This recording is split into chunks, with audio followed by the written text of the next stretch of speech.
Do you sin gravely? I don't. Just kidding. No, I absolutely do. And if I didn't, then you just add another one to the list.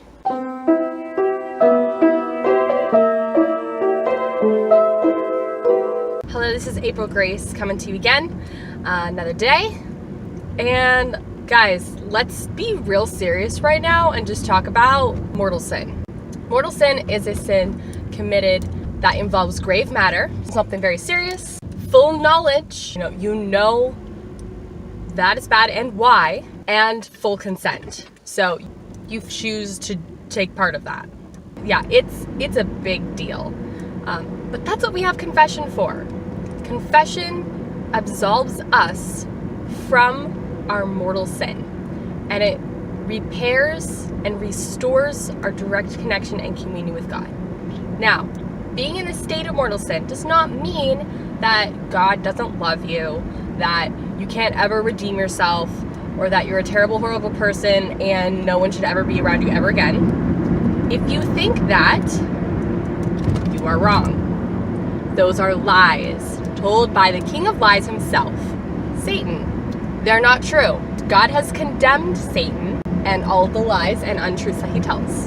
So, I can tell you from personal experience that God still will abundantly bless you, still abundantly loves you, and deeply and intimately cares for you, regardless of your mistakes. That does not mean that what you have done is excusable. You still need to go to confession. You still have to do a penance to repair the damage that has been done as a result. You still have to talk with people, those that you've hurt, about it, and make amends with them as well. But you're not lost. You're not cast aside. You have not thrown away your salvation. This past Saturday, I fell into mortal sin, and I had work the next day. I went to Mass very early the next day. I was not able to receive communion because I was not in a state of grace. But at work, I just knew, I'm tired. This requires a lot of me, and I can easily get overwhelmed, especially being, I'm more susceptible to spiritual attack when I'm tired, and also mortal sin is like a foothold that Satan has on me and us sometimes, so it's easier to get agitated by him. So I knew, and I said on my way to work, I said, God, and this can be your prayer. Let this be our prayer when you have committed a grave sin.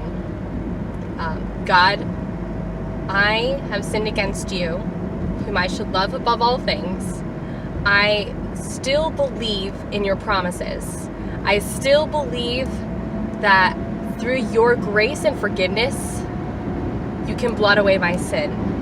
I still believe that you love me deeply, and I'm grateful for all the opportunities that you give me, sinner, but your child, your dearly beloved child, that you are enough, that you can redeem me. I'm so thankful for all the opportunities you give me to do better and to continue to bless others as you bless me. Here's the hard part. On my way to work, I told God, I said, God, I do not feel this way right now, but I thank you for allowing me to fall, for allowing me to commit this sin. Because I know that you have a plan, and you can see farther than I see right now in my shortcomings, and that you have something beautiful in store. You can make beauty from disaster, because I've just committed an atrocity. You can make beauty from that. And I open my heart, and I give all of my actions up to you for you to work and move in me to make beauty from this disaster. So, at the end of the night, I came home with way more money than I should have. I'm a server at a Mexican restaurant. Honestly speaking, the wages that I made and what I brought home was so much more than usual, than I expected, than frankly I deserved. People were so abundant and so generous with their tips, and I was just so blown away at the end of the night. I was like, God, there's no way that by my own actions have I earned this. You are so beautiful that just so beautiful. I can't believe that you did this. And you blessed me after I committed such an atrocity.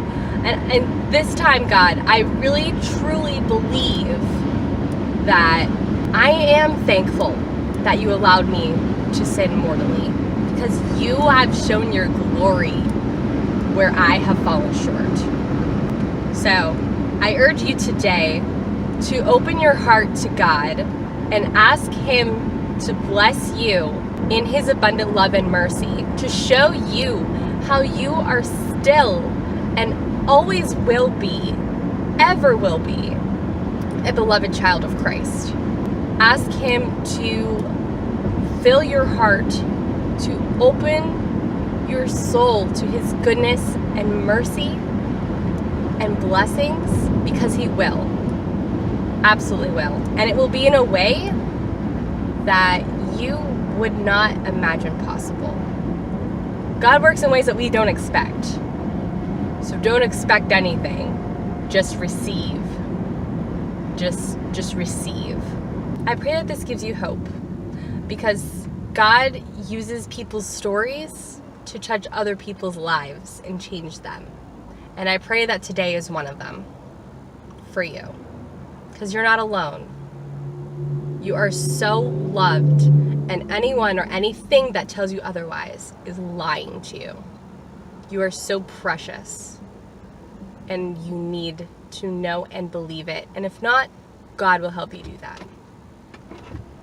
Peace of Christ with you always. Ad Maior Dei Gloriam, and God bless.